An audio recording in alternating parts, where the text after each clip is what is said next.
Sejam todos bem-vindos a mais esse vídeo.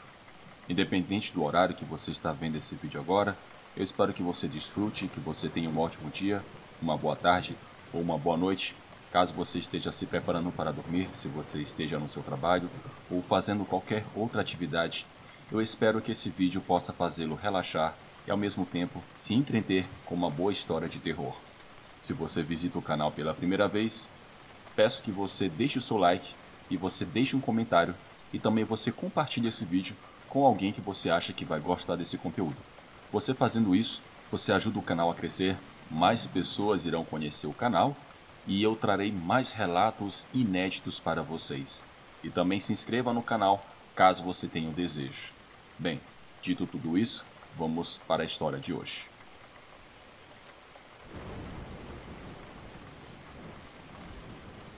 Boa noite, amigos do canal Relatos do Frank. Eu me chamo Elton, sou do Rio de Janeiro, sou professor e ao longo dos meus 14 anos de serviço, tenho viajado por quase todo o meu estado. Em mais de uma ocasião, vivi situações que não têm explicação.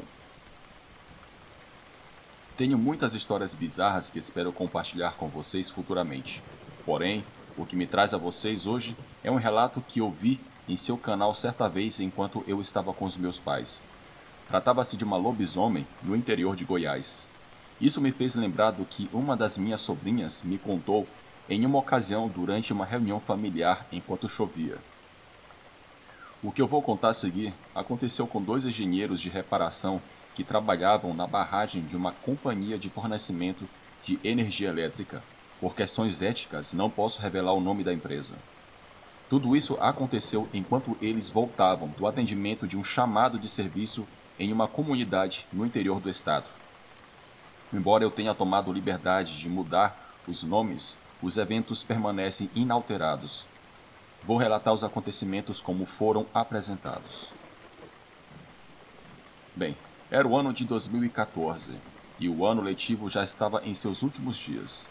Tanto os alunos quanto os professores estavam muito ocupados com suas responsabilidades. Nesse momento, minha sobrinha, que estava no quarto semestre do ensino médio, estava prestes a entregar os trabalhos finais.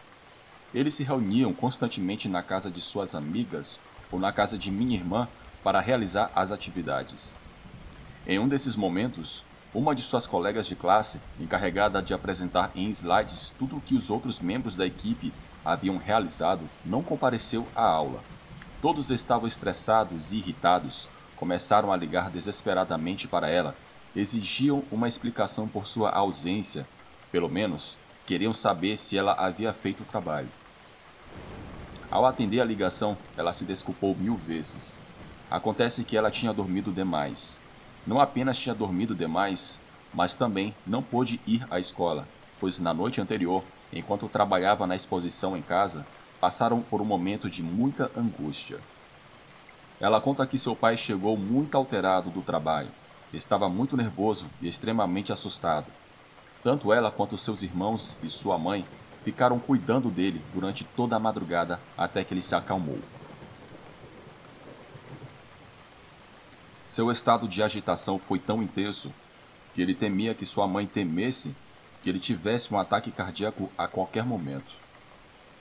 Essa colega contou que o pai dela é trabalhador dessa dita companhia e estava designado para a área de reparos no sistema elétrico nas comunidades localizadas na região.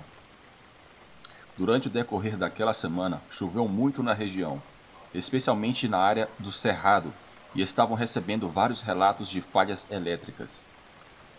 Em uma comunidade que fica a 4 horas de distância do centro da cidade, ela conta que seu pai e um colega foram os únicos dois designados para realizar os trabalhos de reparação.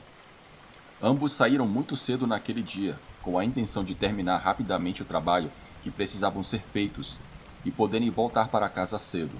No entanto, as horas passaram, a noite chegou e seu pai não voltou. Logo se fez de madrugada e ele ainda não tinha retornado para casa. Ela e sua mãe esperavam desesperadas na janela e atrás da porta, temendo que algo muito ruim tivesse acontecido. Ligaram inúmeras vezes para a base a qual ele pertence, mas ninguém atendia os telefones. De repente, por volta das 2 da manhã, uma caminhonete branca com rótulos da empresa apareceu, estacionando bem frente à casa. 3 homens desceram da caminhonete, incluindo seu pai, o que trouxe alívio, mas algo não estava certo. Seu pai estava com a mão no peito e, pela expressão em seu rosto, era óbvio que algo o afligia. Rapidamente o levaram para a sala e foi quando, muito preocupadas, começaram a cuidar dele. Perguntavam insistentemente o que tinha acontecido e, uma vez que ele se acalmou, ele pôde falar e contou o seguinte: o meu colega Alvinho e eu fomos enviados para reparar os cortes de energia na serra. Avançamos com lentidão e muita preocupação, pois a chuva dos últimos dias afetaram toda a região e os caminhos ficaram enlameados. Nós demoramos mais de 4 horas para chegar ao local de trabalho. Uma vez lá, percebemos que o dano era muito maior do que nos havia relatado. Alguns transformadores estavam em péssimo estado. Alguns postes de luz de madeira quebraram e causaram mais danos nos cabeamentos ou em outros postes próximos. Desde o início, sabíamos que nós dois não conseguiríamos chegar à serra e não poderíamos fazer muito. No entanto, não tínhamos como voltar. Assim, Alvinho e eu decidimos ficar para fazer o reparo da melhor forma possível, com o plano de voltar na manhã seguinte, com toda uma equipe e a maquinaria necessária. Chegou às 6 da tarde e tínhamos avançado muito pouco, pois era um trabalho grande demais para apenas nós dois. Além disso, com todos aqueles postes caídos, não podíamos voltar para a serra e não podíamos fazer muito. Percebemos a presença de algumas nuvens que ameaçavam causar uma forte chuva.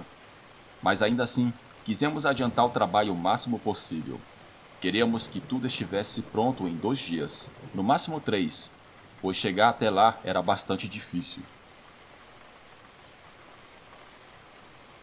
Em certo momento, passou por nós um ancião.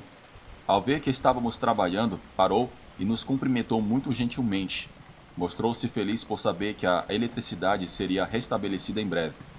Segundo ele, morava em um vilarejo muito próximo dali. Depois de uma breve conversa, nos disse algo que nos pegou de surpresa. Após observar ao redor, e principalmente as pessoas que nos viam e o céu, sua expressão mudou consideravelmente. Rapazes, falta muito para vocês terminarem? Perguntou ele. Sim, bastante. Temos que consertar tudo aqui nessa região. Eu acredito que amanhã vamos voltar com mais colegas para nos ajudar, respondia aquele homem. Até que horas pretendem continuar? Perguntou o velho. Acho que mais 1 hora, pois está começando a escurecer, respondi eu. Nesse momento, Alvinho me olhou fixamente. Aparentemente, eu não havia entendido completamente a intenção das perguntas do velho. Desculpe-nos, senhor, mas acredito que sua vila ficará sem energia por mais 1 noite. Mas não se preocupe. Não é por isso. Vá embora já. Saio imediatamente daqui. Não quero que a noite os pegue aqui nessa serra. Vou embora, mas já. Nisso o senhor olhou para o seu relógio e acrescentou: pela hora que é, eu não acredito que consigam sair da serra antes do anoitecer. É melhor ficarem para passar a noite aqui no povoado. Tranquem-se bem e não saiam. Escutem o que escutarem. Não saiam às ruas. Por essas terras, ultimamente, vem acontecendo coisas muito estranhas, disse aquele velho. Como o senhor era idoso, Alvinho e eu apenas ficamos nos olhando. Pensamos que ele estava divagando e não quisemos ser grosseiros. Agradecemos a sugestão e, sem mais delongas, o ancião se retirou apressadamente. Eram cerca de 7h30 e já estava escurecendo. Enquanto recolhíamos tudo, nos perguntávamos que tipo de coisas estranhas aquele senhor se referia. Uma vez a bordo da caminhonete, prontos para voltar, percebemos que um dos pneus estava furado por causa do lamaçal. Não tínhamos percebido isso antes e, definitivamente, não poderíamos mover o veículo assim. Então tivemos que parar o veículo perto da serra para trocar o pneu. Mas, devido ao equipamento pesado que tínhamos e às condições do terreno, o processo levou mais de 1 hora. Ao sair da zona, depois de solucionar o problema do carro, fomos surpreendidos com uma tempestade que rapidamente inundou as estradas de terra. Com o caminho enlameado, a caminhonete não se controlava muito bem. Alvinho, que estava dirigindo, decidiu diminuir a velocidade. A visibilidade era muito baixa, então ligamos as luzes mais potentes para enxergar melhor. Com a tempestade a todo vapor e a estrada enlameada, as rodas patinavam e temíamos ficar presos no meio do nada, já que não havia ninguém para pedir ajuda. Em certo momento, Alvinho lembrou da conversa com o ancião. Lembrou-me de ter olhado para ele e, sorrindo, disse que estava pensando exatamente na mesma coisa que eu. Ambos começamos a nos perguntar sobre o que ele quis nos alertar. Estávamos discutindo isso quando, de repente, Alvinho gritou desesperado, dizendo para eu me segurar bem. Ele pisou no freio com tanta força, mas devido à escorregadia estrada, não conseguiu parar completamente e bateu em algo que sacudiu a caminhonete. O movimento foi tão brusco que parecia que tínhamos passado por cima de uma grande pedra.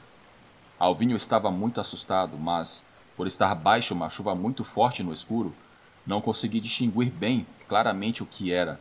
Apenas vi um vulto negro que passou rapidamente à nossa frente. Nenhum de nós queria sair da caminhonete e, além da chuva continuar intensa, não podíamos ter certeza do que era. Seria um cavalo? Não sei. Apenas vi rapidamente uma figura escura. Nisso, ouvimos um rosnado que ecoou por todo lugar. Parecia que a criatura que tínhamos atingido estava sofrendo muito. A parte da frente da caminhonete começou a se mexer levemente e, posteriormente, sobre o capô da caminhonete, apareceu um braço muito grande, coberto de pelos negros, com garras enormes. Ambos gritamos muito assustados. Ao observar com detalhes, vimos que, atrás da garra que se prendia ao capô, apareceu o que parecia a cabeça de um cachorro, talvez um coiote ou lobo. Essa criatura estava completamente coberta de pelos, tinha um focinho não muito grande e exibia presas grandes e afiadas. A verdade é que é algo que nunca na minha vida tinha visto e jamais esperava ver. O olhar daquela criatura, com olhos negros e amarelos, emanava um ódio e uma raiva que nunca tinha visto em nenhum animal.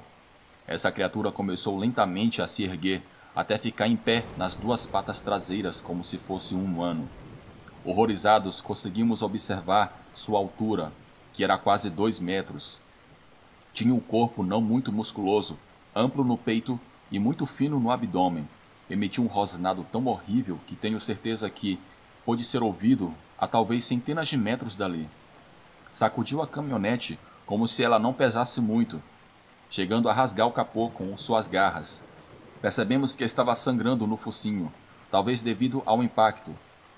Com um grunhido terrível, estávamos aterrorizados. Sabíamos que aquilo não era um animal comum. Conseguimos ouvir que essa criatura emitia alguns sons horríveis, como se estivesse tentando imitar a voz humana, como se estivesse tentando falar. No entanto, não conseguíamos entender nada, mas só de lembrar do que tentava vocalizar, me arrepio. Gritei para Alvinho acelerar, para nos tirar dali, enquanto o puxava tentando fazê-lo reagir, mas meu companheiro estava desconectado, envolto em pânico e permanecia imóvel, sem falar. A criatura caminhou em direção ao lado de Alvinho, e foi quando finalmente ele reagiu. Saímos rapidamente dali, quase perdendo o controle e quase saindo da estrada, enquanto a criatura corria atrás de nós, até mesmo jogando uma das escadas que levamos para realizar as reparações. Chegamos a um ponto em que o caminho estava mais firme e a chuva cedeu um pouco, então ganhamos mais velocidade. A caminhonete estava muito pesada, então estávamos forçando o motor ao máximo, já que o veículo não foi projetado para correr tanto. No entanto, aquela criatura não desistia, continuava nos perseguindo, saltando entre as encostas na mata densa, arbustos e árvores, como se fosse um caminho reto.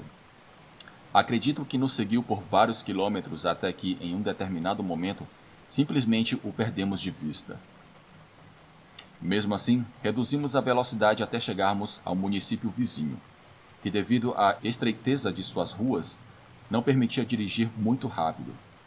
Continuamos por mais algum tempo até que finalmente chegamos à base e informamos aos nossos chefes sobre o que aconteceu. Felizmente, ambos conseguiram chegar à base em segurança, mas o susto e a adrenalina foram tão grandes que levaram horas para se acalmarem. No dia seguinte, avaliaram os danos na caminhonete e perceberam que as garras daquela criatura destroçaram a chapa do capô e também o paralama, como se fossem simplesmente pedaços de papel. Como era de se esperar, os dois não voltaram para concluir os reparos. O susto que tiveram os afetou muito. Fiquei sabendo que viveram traumatizados por um bom tempo, e o choque que experimentaram os impediu de retornar. Decidiram chamar mais bases da companhia para finalizar rapidamente as pendências da reconexão, trabalhando apenas pela manhã. Minha sobrinha e seus colegas, ao ouvirem essa história, compreenderam tudo e pediram desculpas à colega. Todos conhecem o pai dela, o protagonista dessa história, e garantem que ele é uma pessoa muito centrada e que não precisou de tratamento. Também a conhecem perfeitamente. Ela é uma garota muito inteligente e extremamente responsável. Não tem necessidade alguma de inventar algo assim para evitar suas tarefas. Além disso, tempos depois, eles ouviram diretamente do Senhor a mesma história. Se me perguntarem, eu acredito firmemente nesse relato. Algo que me deixa muito pensativo. Ouvir um testemunho que respalda a existência desse tipo de criatura realmente me causa certo tremor. Temor a todas aquelas coisas que estão lá fora, e muitos de nós ignoramos por completo.